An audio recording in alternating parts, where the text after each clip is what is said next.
अस्सलामुअलैकुम जी, welcome into the view concepts. और कैसे हैं आप सब? उम्मीद करता हूँ आप सब खैरियत से होंगे। और जी आज हम जो है कंप्यूटर नेटवर्क्स CS610 की जो मिड टर्म की प्रिपरेशन है ना, उसके हवाले से एक वीडियो बनाएंगे और उसमें हम जो MCQs हैं वो देखेंगे। और इस वीडियो की ये खासियत है कि इसमें जो मैंने कोशिश की है MCQs बना दिए हैं सारे लेक्चर वाइज। तो हम लेक्चर नंबर 1 से 18 तक जो हमारा कोर्स का जो सिलेबस है ना, तो उसके मुताबिक हम लेक्चर वाइज करते जाएंगे। आपने जस्ट ये करना है कि आप बस देखते जाएं, और अगर आपको कोई इशू होता है तो आप वो उसी लेक्चर को खोल के उस MCQs को आप जो है ना रीचेक कर सकते हैं, ठीक है। लेकिन इंशाल्लाह मैंने पूरी कोशिश से बनाए हैं ये खुद ही फाइल MCQs की, और इंशाल्लाह 100% जो है आपको पसंद आएगी जो है ना ये वीडियो भी, ठीक है जी। तो वीडियो शुरू करने से पहले वही रिक्वेस्ट, चैनल को आप सब्सक्राइब करें और अपने फ्रेंड्स के साथ भी शेयर करें। मिड टर्म चल रहे हैं तो आप लोग पढ़ तो काफ़ी चुके होंगे, तो जब आप रिवीजन कर रहे हैं तो साथ में ये फाइल भी देख लीजिएगा, ये वीडियो भी देख लीजिएगा, तो उससे रिवीजन अच्छी हो जाएगी, आपके कंसेप्ट आपके क्लियर हो जाएंगे इंशाल्लाह। मैं कोशिश करूँगा कि कंसेप्ट जो है वो हमारे अच्छे से क्लियर हो जाएं। व्यू कॉन्सेप्ट्स याद रखिएगा, ठीक है जी। तो चलते हैं जी, हम स्टार्ट करते हैं आज की वीडियो। और ये है जी ये फाइल है जो मैंने आज बनाई है, तो इसको देख लेंगे। और जो पेपर के हवाले से है, एक जो स्टूडेंट ने बताया, तो मैं साथ साथ मार्क करता जाऊंगा जो सवाल पेपर्स में भी आ रहे हैं इस आज के पेपर में जैसे आए हैं, ठीक है जी। तो सबसे पहले जी व्हाट इज़ द, पहले लेक्चर 1 के हम स्टार्ट कर रहे हैं, ठीक है जी। तो हमें लेक्चर वाइज चलते जाएंगे और मैं ज़रा तेज़ कराता जाऊँगा ताकि थोड़ी सी वीडियो में ज़्यादा चीज़ें कवर हो जाएँ। तो ये जो MCQs है ना 195 MCQs हैं, ठीक है जी। तो what is the definition of a network जी? डेफिनेशन इन चारों में से जो बोल्ड हुई हुई आंसर ठीक होगा। System for connecting computer using a single transmission technology, यानी एक सिंगल ट्रांसमिशन टेक्नोलॉजी है ना, तो उस पर कैसे जो है तमाम सिस्टम जो है उनको कनेक्ट किया जाए ताकि वो एक दूसरे से कनेक्ट हो जाए, तो उसे हम क्या कहते हैं? नेटवर्क कहते हैं। What is the definition of the internet? Internet जो है वो मल्टीपल नेटवर्क्स को जो है ना यूजिंग राउटर्स के थ्रू जो है ना वो कनेक्ट करता है, ठीक है जी। आपको मैं साथ में ये इनकी डेफिनेशन के हवाले से ना मैं आपको साथ में दिखा भी देता हूँ हैंडआउट्स में, आप इसको खुद भी वेरीफाई कीजिएगा और मैं भी आपको बताता हूँ कि आपने कैसे वेरीफाई करना है। आपने ये जो डेफिनेशन है उनसे देख के आपने वेरीफाई कर लेना। तो ये डेफिनेशन आ रही है, the internet is defined as the set of networks connected by routers, ठीक है। तो ये आप देख लें इसको। नंबर 3 पे which classification of network is based on their size. तो ये बाय साइज है, इसको जो है ना अपना क्लासिफिकेशन ऑफ नेटवर्क्स है, तो उसमें बाय साइज, चूँकि नाम से ही ज़ाहिर हो रहा है, तो इस तरह के MCQs आते तो नहीं है, लेकिन आपके कंसेप्ट के लिए कि आपसे पूछ सकता है कनेक्टिविटी, मीडियम और मोबिलिटी के हवाले से भी, ठीक है जी। नंबर 4 पे ये जो है क्विज़ है, ये इस तरह के जो है ना क्विज़ आपके आ सकते हैं, ठीक है। ये आया भी है, इसको आप देख लीजिएगा कि which classification of networks includes LAN and वैन। लैन और वैन किस में आते हैं जी? लैन एंड वैन जो है बाय साइज जो होती है, अकॉर्डिंग टू देयर साइज जो है हम क्लासिफिकेशन जब करते हैं तो लैन और वैन उसमें आते हैं, ठीक है। लैन जो है वो छोटे नेटवर्क्स के लिए हम यूज़ करते हैं, जो कंट्री वाइज या पूरी दुनिया में जो यूज़ करते हैं वो वैन यूज़ करते हैं, ठीक है जी। तो what is the main difference between LAN and वैन? लैन जो है ये आपको बता रहे कि स्मॉलर एरियाज़ के लिए, और वैन जो है वो लार्ज एरिया कवर करता है, ठीक है जी। ओके, आगे which topology is associated with central hub individual computers connected to it. हाँ जी, ये भी आया है सवाल पेपर में। तो जो स्टार टोपोलॉजी होती है वो यूज़ होती है, ठीक है। और ये आपके जो 3 नंबर का मार्क है ना, जो शॉर्ट क्वेश्चंस होते हैं, ये उनमें भी ये सवाल आया था, ठीक है, कि आपको एक सिनेरियो दिया और आपको पूछेंगे कि ये कौन सी टोपोलॉजी इसमें यूज़ हो रही है। In which topology are all computers connected to each other in a tree like structure. तो ट्री लाइक में बाय जैसे कि नाम से जाना है, तो ट्री लाइक में के तौर पे जो कनेक्टिविटी की जो किस्में हैं ना, पॉइंट टू पॉइंट ब्रॉडकास्टिंग, उसमें पॉइंट टू पॉइंट में 2 किस्में आती हैं, स्टार टोपोलॉजी और ट्री टोपोलॉजी। तो ट्री टोपोलॉजी जो है वो इसका करेक्ट आंसर है, ठीक है जी। उसके बाद है विच मीडियम और transmission has the highest range. Highest range radio waves की होती है, और रेडियो वेव्स की जो रेंज है ना, या जो इसकी वो जो ऑप्टिकल फाइबर है ना, वो सेकंड नंबर पे आती है, और नंबर 1 पे जो है रेडियो वेव्स आती हैं, ठीक है। अच्छा जी, ये यहाँ पे लिखा भी हुआ है इसको आप देख लीजिएगा, ये लिखा हुआ है the range of radio waves will be much more than an optical fiber. Okay हो गया जी। आगे चलें जी, आगे आता है जी which type of networks characterized by mobility and semi persistent connections. तो ये मोबाइल नेटवर्क्स होते हैं, ठीक है, ये यहाँ पे आपको मिल जाएगा इसमें, ठीक है, मोबाइल नेटवर्क्स, ये आ गया सेमी persistent connections।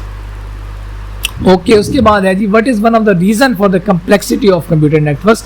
ये कम्प्लेक्सिटी के कुछ रीजन उनमें बताई थी ना, तो उनमें से ये एक ये वाली है कि multiple technologies and lack of a unified theory और मॉडल, यानी काफ़ी जैसे OSI मॉडल यूज़ होता है, इसके अलावा TCP/IP मॉडल यूज़ होता है, तो ये मल्टीपल टेक्नोलॉजीज यूज़ हो रही हैं और ये एक यूनिफाइड थ्योरी नहीं है, तो इसलिए जो है ना ये थोड़ी बहुत कम्प्लेक्सिटी कंप्यूटर नेटवर्क्स में आ जाती है। ठीक है जी, अब हम जंप करेंगे जी लेक्चर नंबर 2 पे, यहाँ पे आ गए मोटिवेशन एंड टूल्स में। ठीक हो गया जी, आई होप सो यहाँ तक समझ आ रही होगी आपको जी। नेक्स्ट लेक्चर नंबर 2 में पहला है what is the main goal of resource sharing. Resource sharing में क्या होता है, आपके दफ्तर है उसमें 5 कंप्यूटर लगे हुए हैं और एक आपका प्रिंटर पड़ा हुआ है, तो वो प्रिंटर 5 सिस्टम यूज़ कर सकते हैं, तो इसको रिसोर्स शेयरिंग कहते हैं। To make all resources available to anyone in the network regardless of their physical location, यानी एक मिसाल के आपका ऑफिस है उसमें 2 रूम है, एक दूसरे रूम में बैठे हुए हैं कुछ लोग काम कर रहे हैं, एक रूम में बैठे हुए हैं, तो आपके दूसरे रूम का जो प्रिंटर है वो 7 वाले रूम वाले जो हैं वो भी यूज़ कर सकते हैं। ठीक है, रिसोर्स शेयरिंग आ जाती है नेटवर्क के जरिए। What was the main reason for early resource sharing in computer network. जब शुरू में बड़े बड़े कंप्यूटर बने थे ना, तो उस वक्त जो है रिसोर्स शेयरिंग का जो मकसद था वो ये था कि जो हमारी जो लार्ज स्केल जो कंप्यूटेशनल पावर थी उस की वजह से, यानी कंप्यूटर बड़े बड़े होते थे, तो 2-2 3-3 कंप्यूटर को एक मुख्तलिफ मकासद के लिए दोबारा बनाना, उन पर पैसे खर्च करना जो है ना वो काफ़ी कीमती होता था। इसीलिए जो नेटवर्किंग के ज़रिए अगर किसी छोटे कंप्यूटर वाले ने उस बड़ी मशीन को यूज़ करना होता था ना, तो वो नेटवर्किंग के ज़रिए उस बड़ी मशीन को अपना प्रॉब्लम यूज़ करके प्रॉब्लम सॉल्व कर लेता था। नंबर 13 में which organization played a significant role in developing data network and packet switching. ये भी आया है जी पेपर में, आरपा ने जो है ना ये रोल अदा किया था। ठीक है जी, और जो आरपा ने जो नेटवर्क बनाया था उसको आरपा नेट कहते हैं। ठीक है, what was the name of the first network established bye आरपा, ये 1960 में जो है ना डेवलप हुआ था, इसको आरपा नेट कहते हैं। Okay, how was the internet grown over time. Exponential growth थी जी, जो इंटरनेट था ना वो बहुत तेज़ी से जो है ना बढ़ा था। ठीक है, तो ये एक्सपोनेंशियल ग्रोथ जो है ना ये वर्ड जो है ना यूज़ हुआ आपके हैंड नोट्स में। What is the purpose of the ping program, यानी 2 किस्म की जो है ना प्रॉबिंग टूल्स हमारे पास हैं, एक पिंग है और एक ट्रेस रूट है। तो पिंग प्रोग्राम क्यों यूज़ होता है, हमने ये टेस्ट करना होता है कि कोई कंप्यूटर जो है वो ऑनलाइन है या नहीं है, तो उसके लिए हम जो है ना पिंग यूज़ करते हैं। ये आप पिंग आपको मैं करके भी दिखा दूँ। कमांड प्रॉम्प्ट में जब आप जाते हैं ना, आपने पिंग करना हो www.google या कोई भी वेबसाइट आपने पिंग करनी हो, तो आप इस कमांड के ज़रिए पिंग कर सकते हैं। ठीक है, जबकि जो दूसरी जो प्रॉबिंग टूल है वो है आपकी ट्रेस रूट उसको कहते हैं, और वो भी उस पर भी आप इसी वेबसाइट को अगर करेंगे तो इन दोनों में डिफरेंस ये है कि वो जो है ज़रा डिटेल में आपको पैकेट दिखाती है, पैकेट की डेस्टिनेशन दिखाती है कि वो किस किस होप से गुजर के आ रहा है और किस किस यानी ये जो पहली जैसे आई है ना इसमें, ये तो हमारा एड्रेस है, तो उसके बाद फिर ये आपको दिखाएगा कि कहाँ पे रिक्वेस्ट टाइम आउट हो रहा है, कहाँ पे जो है ना पैकेट ड्रॉप हो रहा है, और कहाँ पे जो है पैकेट जो है ना रूट हो के जो है वो करते करते हम तक पहुँच रहा है। तो ये पूरा आपको रूट बना देता है। होप सो आप ये कर चुके होंगे, तो अभी टाइम ज़ाया हो रहा है इसलिए मैं इसको क्लोज कर रहा हूँ। ठीक है, okay, what is one problem with using the ping program. तो वो मैंने जैसे भी बताया है, पिंग का ये प्रॉब्लम है कि it can not determine the reason for not receiving responsive from a host computer, कि क्यों नहीं जो है ना पिंग क्यों नहीं हो रहा, कोई एड्रेस क्यों नहीं पिंग हो रहा है, कोई कंप्यूटर क्यों नहीं पिंग हो रहा, तो ये पिंग जो है ना नहीं बताता। वो जैसे ये बताता है कि भाई ये जो है कंप्यूटर जो है कनेक्ट नहीं है, बस कनेक्टिविटी चेक करके बताता है, वो कनेक्ट है तो वो ओके कर देता है, अगर नहीं है तो वो नहीं। तो उसके लिए फिर ट्रेस RT जो है हम यूज़ करते हैं, वो हमें बताता है कि जी ये रूट्स हैं और इस रूट पे ये प्रॉब्लम आ रहा है। उसके बाद है which tool provides more detail information about the route between source and destination program. तो ये वही आ गया जी। तो ट्रेस रूट जो है ना उसके ज़रिए हम जो है ये जो रूट है डिटेल इन्फॉर्मेशन हमें मिल जाती है। ठीक है जी। वाई डू सम नेटवर्क्स और कंप्यूटर्स रिजेक्ट पिंग पैकेट्स। अच्छा, कुछ कंप्यूटर्स हैं वो पिंग के पैकेट्स रिजेक्ट कर देते हैं, क्यों? To prevent flooding attack. या आपके जो है ना ये आपके हैंडआउट्स इसमें भी लिखा हुआ है, ठीक है। इसमें आप देखेंगे तो यहाँ पे दिखा देगा आपको, यहाँ पे कि लिखा हुआ होगा, मैंने पढ़ा था, अब मुझे या नज़र नहीं आ रहा क्योंकि टाइम निकल जाएगा, तो उसको आप देख लीजिएगा, ये ज़रूर होगा, फिर मुझे बताइएगा भी कि आप ये कहाँ पे लिखा हुआ था, ठीक है। ओके, और आखिरी है जी, what does the tracing a route tool show. Tracing route tool जो है जब हम यूज़ करते हैं ट्रेस RT के ज़रिए, तो वो हमें क्या दिखाता है, वो sequence of packets transmitted between source and destination computers. तो वो पैकेट्स जो है हमें वो सीक्वेंस में 1 2 3 4 और वो यूँ करते करते सारे दिखाता है, जैसे अभी हमने ट्राई किया था उसको, ठीक है जी।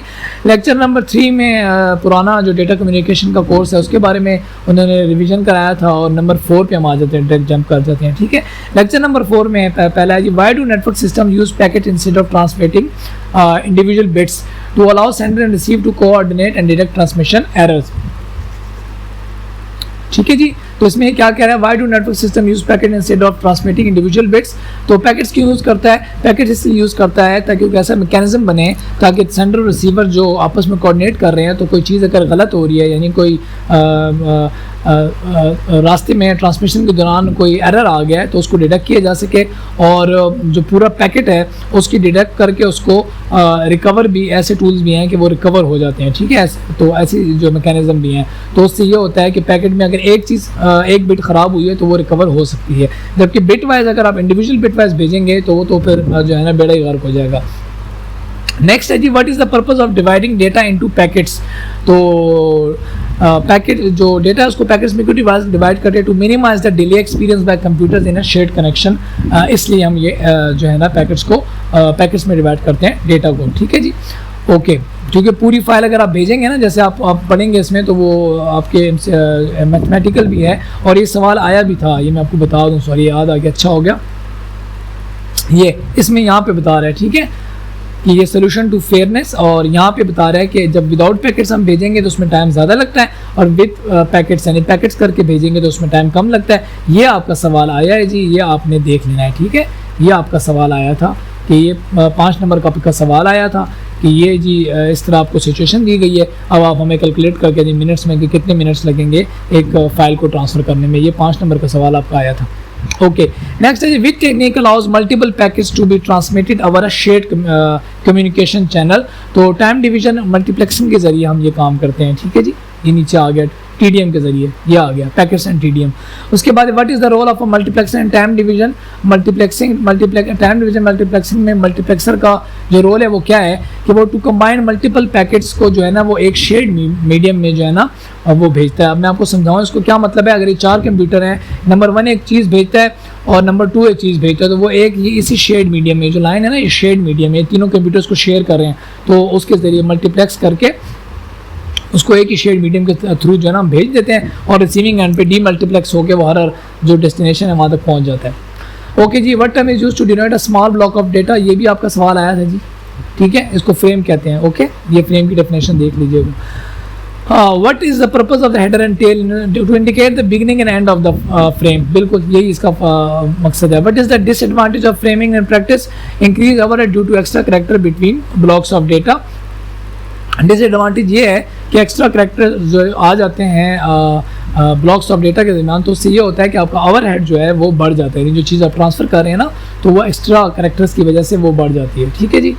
उसके बाद है what does a missing EOT in frame indicate. अगर EOT मिसिंग होगा ना तो इसका मतलब है कि सेंडिंग कंप्यूटर क्रैश है, ठीक है। अगर SOH यानी स्टार्ट ऑफ हेड जो है ना, अगर वो मिसिंग होगा तो उसका मतलब ये होता है कि जो रिसीविंग कंप्यूटर है ना वो मिस कर गया बिगिनिंग ऑफ द मैसेज को, ठीक है।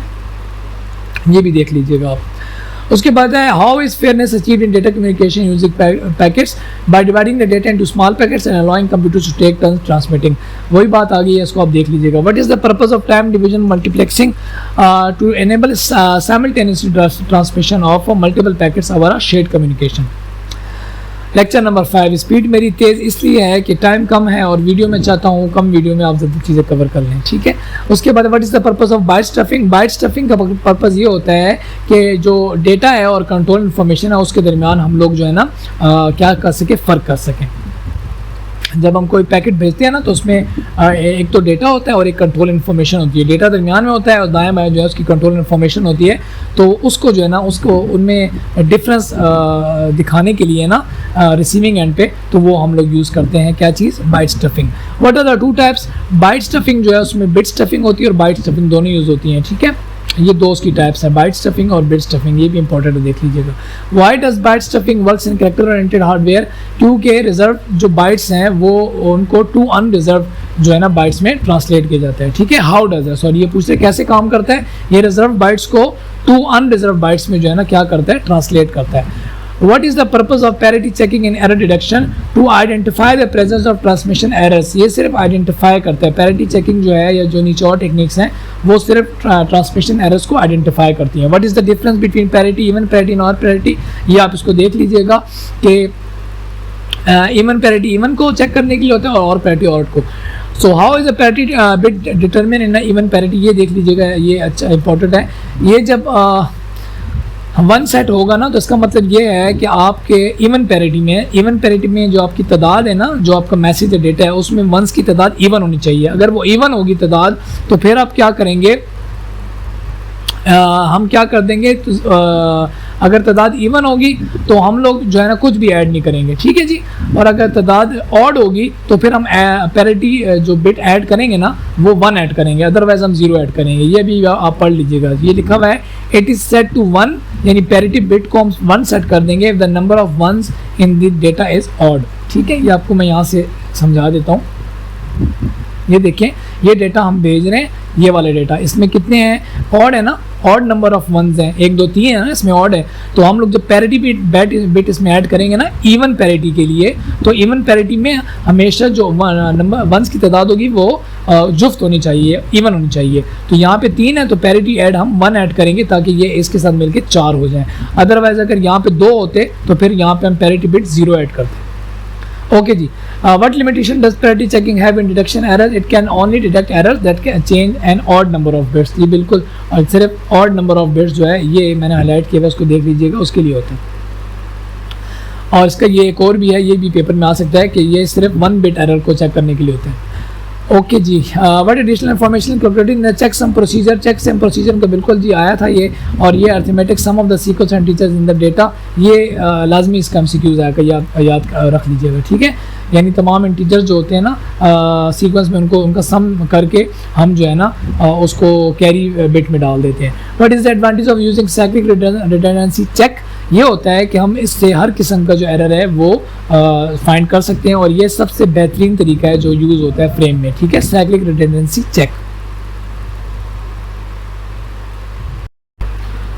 ओके जी। नेक्स्ट है which hardware components are used? CRC में 2 यूज़ होते हैं, शिफ्ट रजिस्टर और एक्सॉर यूनिट यूज़ होता है। उसके बाद what is the purpose of shift operation in CRC hardware? To compute the 16 bit CRC। तो जो शिफ्ट ऑपरेशन है ना वो 16 बिट CRC कोड कंप्यूट करता है, ठीक है। Which type of error occurs due to hardware failure? Hardware failure तब होता है जब वर्टिकल एरर्स होते हैं, अदरवाइज जो एरर्स होते हैं ना किसी स्पेसिफिक जगह पे लाइटनिंग की वजह से वो ब्रस्ट एरर्स होते हैं, ये आप पढ़ लीजिएगा। ब्रस्ट एरर क्यों होते हैं जी? Both lighting and electrical motor starting nearby. What does CRC stand for in error detection? Cyclic redundancy check, ये इंपॉर्टेंट है, याद कर लें। The modified frame format includes error detection. जो मॉडिफाइड फ्रेम होगा ना तो उसमें हम लोग यहाँ पे ये CRC जो है ना ऐड कर देते हैं। यहाँ पे ये देखें CRC ऐड हो गया ना, तो ये मॉडिफाइड है। ओके जी। आगे which disadvantage associated with direct point to point communication in a network? Limited scalability होती है, ठीक है। इसकी जो पॉइंट टू पॉइंट में हम लिमिटेड रहते हैं, हम बड़ा नेटवर्क नहीं बना सकते, क्योंकि उसमें पॉइंट टू पॉइंट में फिर ये है कि आपके जो कॉस्ट है वो बढ़ती जाती है चीज़ों के साथ। What advantage does direct point to point connection offer? ये तीनों किस्म के एडवांटेज जो है ना ये हमें वो ऑफर करता है। What is the formula to calculate the number of connection in direct point to point? अच्छा, इसमें 2 किस्म के सवाल आते हैं, ये कंफ्यूज हो जाते हैं स्टूडेंट्स। ये जो है ना ये सवाल इसमें ये पूछ रहा है कि अगर एक point to point direct point to point network है, ठीक है, तो उसमें नंबर ऑफ कनेक्शन को फाइंड करने के लिए नंबर ऑफ कंप्यूटर्स को फाइंड करने के लिए क्या फार्मूला होगा? तो वो ये फार्मूला है n स्क्वायर माइनस n/2, ठीक है। लेकिन इस तरह का एक और सवाल आता है कि अगर आपने मैं आपको यहाँ से दिखाता हूँ, ये देखें, ये तो कंप्यूटर फाइंड करने के लिए ना n² - n/2। लेकिन एक सवाल ये भी आपका आता है अक्सर कि ये adding a new computer to network requires n-1 new connection. तो इस तरह के एमसीक्यूज भी आता है, तो इसमें आपने कंफ्यूज नहीं होना। जब आप नए कंप्यूटर को ऐड करने का वो पूछे ना कि उसके लिए कितने कनेक्शन चाहिए, तो वो n-1 होते हैं। ठीक है जी, ओके जी। What is one of the advantage, ये सारे एडवांटेज हैं, देख लीजिएगा इसको। ठीक है, how many new connection are required, ये आ गया जी जो मैं कह रहा था, ये n-1 है। ओके जी, लेक्चर नंबर 7 पे आ गए, ग्रोथ ऑफ लैंड टेक्नोलॉजी। अच्छा, लैंड टेक्नोलॉजीज जो हैं वो क्या करती हैं जी, reduce cost by reducing the number of connections, कम हो जाते हैं इससे।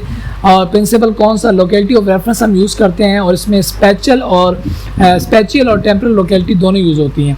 उसके बाद है जी which star topology is characterised by all computers being attached to a centre point, which is star topology, और ये आया था आपका। ठीक है जी, ये मैं दोबारा मार्क कर रहा हूँ। इन रिंग टोपोलॉजी क्या होता है कि sequentially in a close loop जो डेटा होता है ना वो साथ वाले कंप्यूटर में पास होता है, फिर साथ वाले अगले को करता है, फिर अगले वाले अगले को करता है। तो ये रिंग टोपोलॉजी में ये सीन होता है, और ये रिंग की सूरत में होता है। तो आगे है जी कौन सी टोपोलॉजी है जो रिक्वायर करती है coordination to decide which computer has to use the line at what time, ये बस टोपोलॉजी है। ठीक है जी, ये भी इंपॉर्टेंट देख लें। ये टाइम डिवीजन मल्टीप्लिकेशन इस टाइम शेड मीडियम जो होता है ना वो इसमें बस टेक्नोलॉजी में टोपोलॉजी में यूज़ होता है, शेड मीडियम। ठीक है जी, एक शेड मीडियम बस टोपोलॉजी होती है ना, एक लंबी सी एथरनेट केबल होती है, तो उसको शेयर करने के लिए सारे जो कंप्यूटर होते हैं उनको टाइम टू टाइम जो है ना वो थोड़ा उनको जो है ना टाइम मिलता है उसको यूज़ करने के लिए। Which topology associated with Ethernet LAN technology, bus topology. Okay जी, मैक्सिमम लेंथ कितनी है एथरनेट सेगमेंट की, 500 मीटर्स है। और कौन सा स्टैंडर्ड जी एथरनेट टेक्नोलॉजी का, IEEE 802.3 स्टैंडर्ड है। मैनचेस्टर एनकोडिंग, जी ये आया था आपका, but encoding is used in Ethernet, Manchester encoding use होती है। ठीक है जी, which Ethernet variant operates at the speed of 100 megabits, fast Ethernet की स्पीड 100 मेगाबिट्स होती है। ठीक है जी, लेक्चर 8 आ गया। ओके, लेक्चर 8 में कहता है कि एथरनेट में हम कौन सी कोऑर्डिनेशन स्कीम यूज़ करते हैं, CSMA CA यूज़ करते हैं अमंग कंप्यूटर्स। ठीक है, ये इसको चेक कर लें यार, मुझे गलत लग रहा है, मेरे ख्याल से इसको आप लोग चेक कर लें, ये मुझे गलत लग रहा है। ठीक है, ये CSMA CD भी हो सकता है और CA, क्योंकि CA जहाँ तक मुझे याद आया ये वायरलेस के लिए होता है। ये मिस्टेक हो गई, ये आप देख लीजिएगा। ठीक है, तो ये आपने चेक कर लेना लाजमी। ठीक है, what is the purpose of CSMA in Ethernet, to coordinate transmission को कोऑर्डिनेट करने के लिए, ताकि हमारा कोलिजन ना हो। ठीक है जी, और इथरनेट में क्या होता है, अगर दो साइमल्टेनियसली ट्रांसमिशन ऑकर्स हो जाए, एक साथ दो कंप्यूटर्स जो है ना वो ट्रांसमिशन ऑकर्स करते हैं, तो कोलिजन हो जाता है, मतलब उनका आपस में टकराव हो जाता है। उसके बाद क्या होता है, कोलिजन डिटेक्शन जो है इथरनेट में उसका क्या रोल है, ये आइडेंटिफाई करता है कि जो कोलिजन है वो हैपन हुआ है कि नहीं हुआ, सिर्फ ये बताता है। ठीक है, कि हुआ है या नहीं हुआ, ये नहीं उसको ठीक नहीं करता, सिर्फ ये बताता है कि हुआ है कि नहीं हुआ।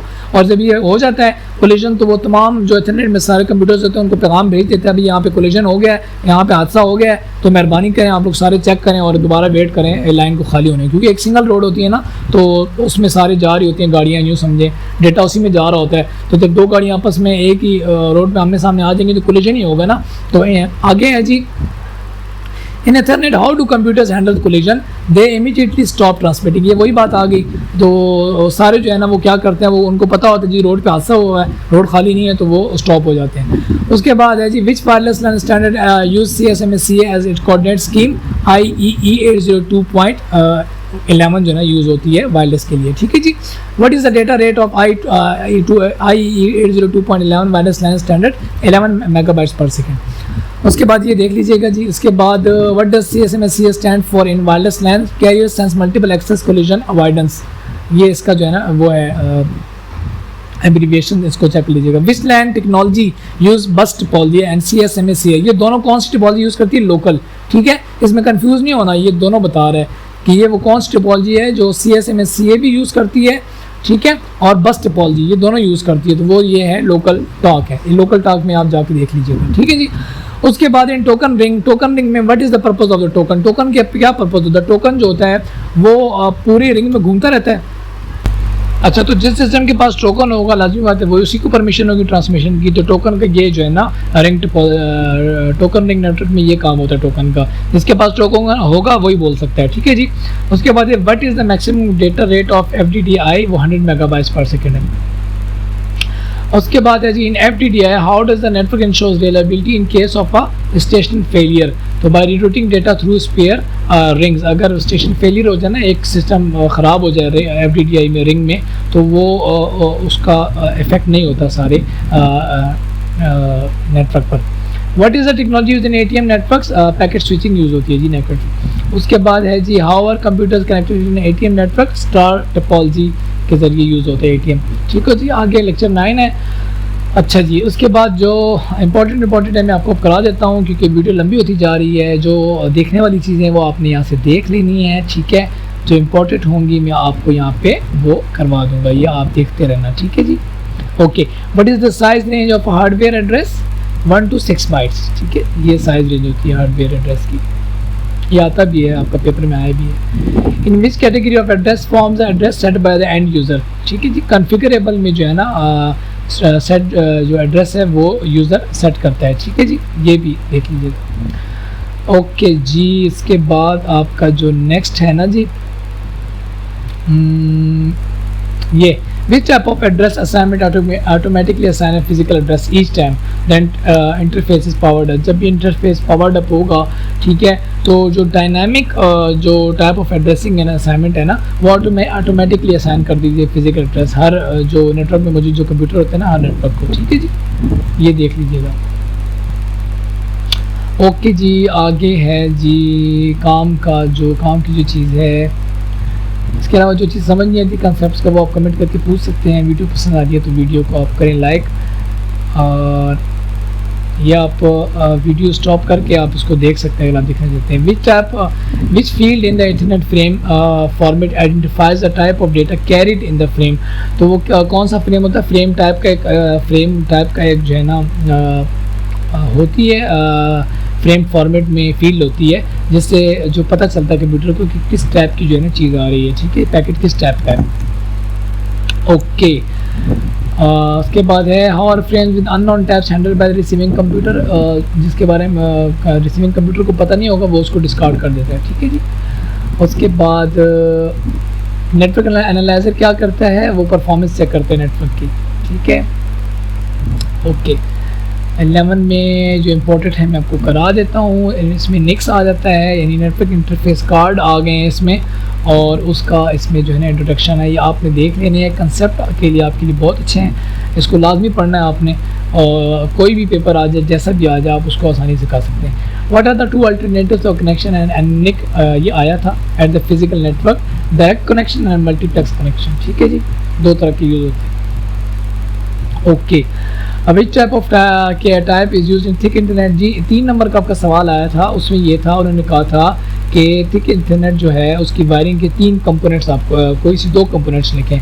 तो उसमें मैंने जो स्टूडेंट थे वो बता रहे थे कि 3 कंपोनेंट्स उन्होंने लिखे थे, AUI केबल, उसके बाद उन्होंने जो और कंपोनेंट ट्रांसीवर्स होते हैं वो लिखे थे, और एक थिक कोक्सियल केबल होती है वो, ठीक है जी। तो ये ट्रांसीवर AUI और थिक कोक्सियल केबल 3 नंबर का सवाल है, ठीक है जी, ये आपका आया था आज के पेपर में। ओके, इसके अलावा ये देखें which type of connector is use in Ethernet? Thin Ethernet NICs. Thin Ethernet में BNC कनेक्टर यूज़ होते हैं, T शेप के जो होते हैं ना, वो कंप्यूटर में लगते हैं, और वो तभी का जो ये जो है ना अपना टाइप, तभी काबिल इस्तेमाल होती है जब सारे जो सिस्टम्स हैं वो एक लाइन में पड़े हों, नज़दीक पड़े हों, ठीक है, दूर के लिए यूज़ नहीं होती। ओके जी, लेक्चर नंबर 12 में हम आ गए कि जो 10 बेस टी इंटरनेट है उसको क्या कहते हैं? उसको TP भी कहते हैं, ठीक है जी, thin internet, sorry twisted pair internet भी कहते हैं, TP भी कहते हैं, ठीक है जी। उसके बाद आपका जो काम का है, what is the physical topology of 10 base T network? Star topology use होती है उसमें, ठीक है जी, और ट्विस्टेड पेयर में भी जो है ना स्टार टोपोलॉजी यूज़ होती है। ओके जी, इसके बाद ये आ गया, ये है कि what is the purpose of auto negotiation in 10-100 network interface? Network interface होते हैं जिसमें दोनों तरह की जो है ना वो कॉन्फ़िगरेशन हुई भी होती है ऑटोमेटिकली, तो ये नेगोशिएट करता है कनेक्शन स्पीड को। अगर 10 मेगाबिट्स पर सेकंड वाला निक को सपोर्ट करेगा ना तो वो 10 Mbps पे चलेगा, अगर 100 मेगाबाइट्स पर सेकंड वाला निक जो है ना वो सपोर्टिव होगा तो वो उस पर चलेगा, ठीक है। ओके जी, which factor should be considered when selecting a cable. जब आप केबल सेलेक्ट करते हैं किसी वायरिंग के लिए तो उसके इंटरनेट डेटा रेट को आपने सेलेक्ट करना होता है कि उस टाइप में कितनी डेटा रेट वाली केबल लगेगी। ठीक है जी। ओके, लोकल नेटवर्क्स में जो है ना कौन से लोकल टॉक नेटवर्क्स में जो है ना वो जो चीज़ यूज़ होती है वो क्या है जी, वो हब्स है। बिल्कुल जी, हब्स है। ओके, ये आप इसको देख लीजिएगा, साथ साथ जो इम्पोर्टेंट है वो मैं आपको करा रहा हूँ। लेक्चर नंबर 13 में दाखिल हो गए हैं जी, बस पहुँचने वाले हैं वीडियो के एंड पे। अच्छा जी, मेन रीज़न क्या है जी एक्सटेंड करने की, केबल एक्सटेंड ये कि हमने मुख्तलिफ बिल्डिंग्स को कनेक्ट करना होता है तो इसलिए लैन को एक्सटेंड करते हैं। ठीक है जी। ये आपका आया था जी पेपर में कि क्या चीज़ होती है जो एम्पलीफाई करती है इलेक्ट्रिक सिग्नल को, वो रिपीटर होते हैं। ठीक है जी। ये भी आपका पेपर में आया था जी। इथरनेट केबल, अगर 2 स्टेशन के में इथरनेट केबल आप एक्सटेंशन करते जा रहे हैं रिपीटर्स को यूज़ करते हुए, तो जो स्टैंडर्ड है वो क्या कहता है आपके कितने मैक्सिमम जो है ना आप रिपीटर लगा सकते हैं, 4 लगा सकते हैं। जो मेन डिसएडवांटेज है रिपीटर का वो ये है कि वो डेटा तो एम्पलीफाई करता है लेकिन साथ में जो एरर आ रहे हैं उनको भी जो है ना वो कर देता है एम्पलीफाई। ठीक है, उसको ये सेंस नहीं होती कि ये एरर है तो उसको मैं डिस्कार्ड कर दूँ, वो उसे भी एम्पलीफाई कर देता है। ठीक है, उसको भी यानी आगे फॉरवर्ड कर देता है। जबकि ब्रिज में खासियत है कि वो ऐसा नहीं करता। ये आप इसमें देख लें, वो आपको बता रहा है कि ब्रिज जो है ना वो क्या करता है, जो फ्रेम्स जो होते हैं ना करेक्ट, सिर्फ उन्हीं को जो है ना वो एम्पलीफाई आगे फॉरवर्ड करते हैं। ठीक है जी। ओके, नेक्स्ट है जी what type of bridge address जो ऑटोमेटिकली जो है ना फ्रेम से एड्रेसेस अपनी लिस्ट में ऐड कर लेते हैं, ऐसे ब्रिज को सेल्फ लर्निंग ब्रिज कहते हैं। ओके जी, 14 में हम दाखिल हो गए। जब शुरू में जब होता है ना एड्रेस, ठीक है, तो क्या होता है जो पहली बुक होती है वो इम्पटी होती है ब्रिज की। ठीक है, ये आपसे यही इसको बता रहे हैं, खाली होती है जी। नेक्स्ट में कह रहा है कि स्टेडी स्टेट में क्या होता है, in the steady state of a bridge to how does it handle frames unknown destination जब आ जाती है ना तो वो क्या करता है कि वो उसे फॉरवर्ड कर देता है, नेक्स्ट सेगमेंट में फॉरवर्ड कर देता है। ठीक है, अगर वो अपने उसके सेगमेंट में उसे नहीं मिल रही तो नेक्स्ट सेगमेंट में भेज देता है।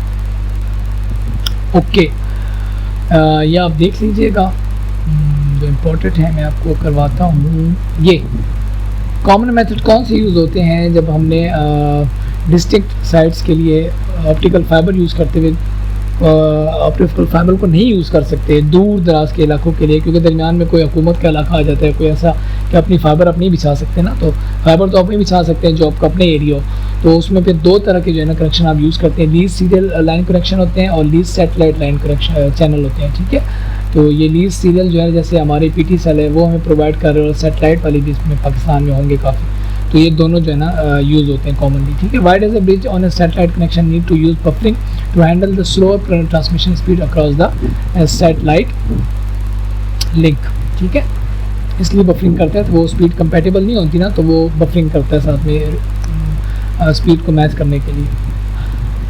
ओके जी, नेक्स्ट जी ये है जी important, what is the purpose of distributed spanning tree. यह क्या करता है, ये करता है जो नेटवर्क के लूप्स होते हैं ना, अगर नेटवर्क साइक्लिक नेटवर्क बन जाए तो इन लूप्स को जो है ना ब्रिज नेटवर्क में ख़त्म करता है। कैसे, वो ये डिसाइड करता है कि ऐसा कौन सा जो है ना कंप्यूटर होगा जो स्टॉप कर देगा। ठीक है, जो फ्रेम भेजने की, जिसको आगे ब्रॉडकास्ट करने की इजाज़त नहीं होगी। ठीक है जी, नेक्स्ट है, इसमें कह रहे कौन सी डिवाइस जो फ्रेम्स को ट्रांसफ़र करती है स्विच लाइन में, वो है स्विच। ठीक है जी, हब और स्विच में बहुत फ़र्क है, ये पढ़ लीजिएगा। ठीक, हब और स्विच में काफ़ी फ़र्क है। Okay, technology can be use to extend LAN across large distance, satellite bridge use करते हैं। ठीक है जी।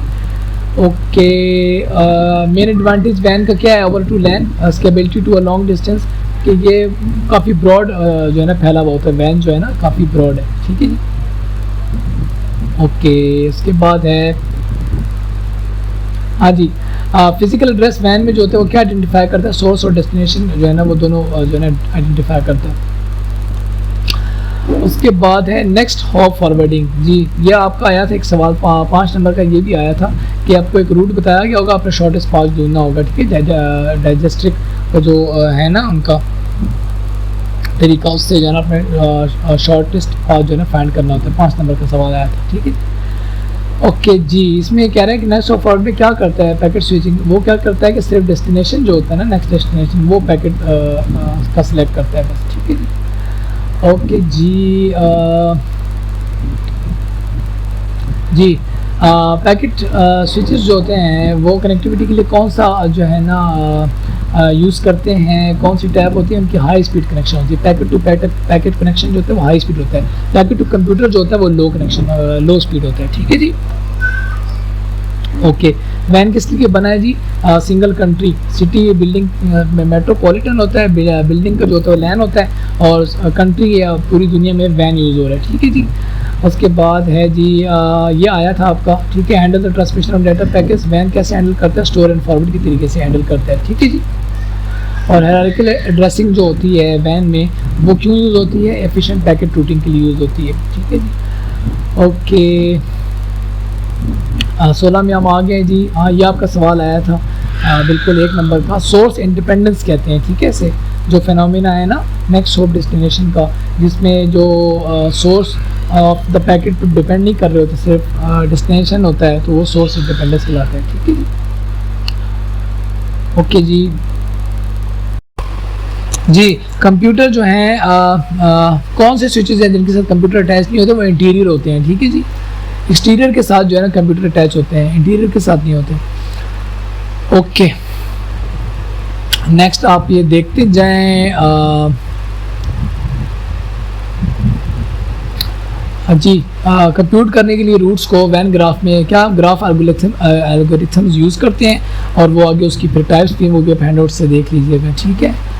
ओके ओके, नेक्स्ट आपका 17 में हम आ गए हैं। तो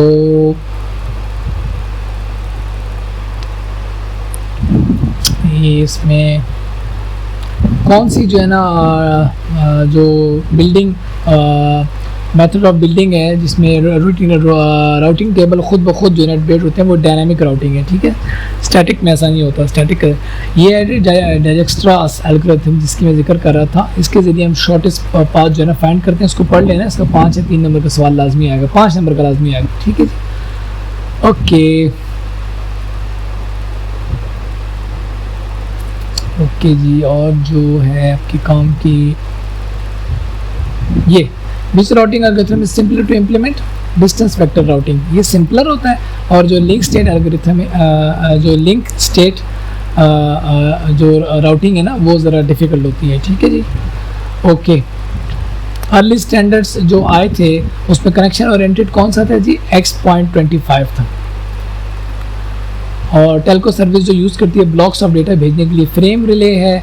उसके अलावा SMDS जो है उसकी स्पीड 1.5 से 100,000 मेगाबिट्स पर सेकंड तक होती है, ठीक है। और जो वॉइस डेटा और वीडियो ऑडियो सब मिला के भेजती है ना, वो कौन सा है जी? ये ATM टेक्नोलॉजी है, ठीक है जी।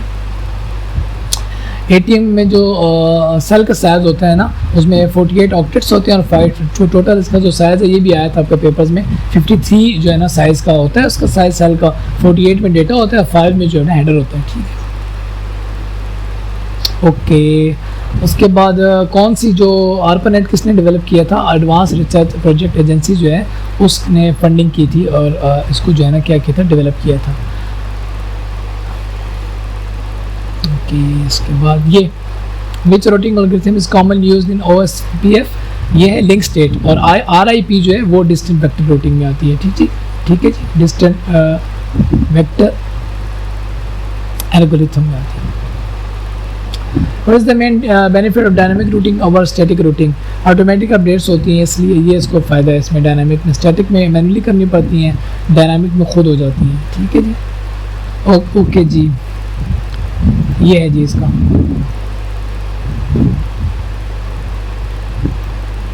ये इसको चेक कर लेना आप लोगों ने, इसको चेक कर लेना है, ठीक है, ये वाला इसको चेक कर लेना है। लिंक स्टेट राउटिंग में जो है ना कौन सा जो शॉर्ट पाथ है यूज़ करने के लिए कौन सा जनरल एल्गोरिथम यूज़ होता है? मेरे ख्याल से जो होगा वो डिस्टेंस वेक्टर होगा, ठीक है, आप चेक कर लीजिएगा। ओके जी 18 में हम दाखिल हो गए हैं जी। ये आखिरी मैं आपको करा देता हूँ, आखिरी पेज है, उसके बाद हमारी वीडियो कंप्लीट हो जाएगी। थोड़ी लेंथी है लेकिन आपके फ़ायदे के लिए बनाई है, इतना मैंने बोला है ताकि कंसेप्ट क्लियर हों और जो पेपर है आज का वो भी आप लोग जान जाएं और आसानी से अपनी नेक्स्ट पेपर की जो आने वाले जिन्होंने नहीं दिया पेपर, इनका आगे शेड्यूल्ड है तो वो उसको दे सकें। ठीक है जी। What is the term use for variance in transmission delay? Jitter जो है ना उसको हम कहते हैं। ठीक है, वेरिएंस इन ट्रांसमिशन डिले इसको जिटर कहते हैं। और जो पैकेट साइज़ होता है ऑप्टिमम नेटवर्क्स के लिए वो 4 किलोबाइट्स का यूज़ होता है, 4 एप्टिट्स यहाँ लिखा हुआ है। ठीक है। What is the purpose of CRC in ATM sales?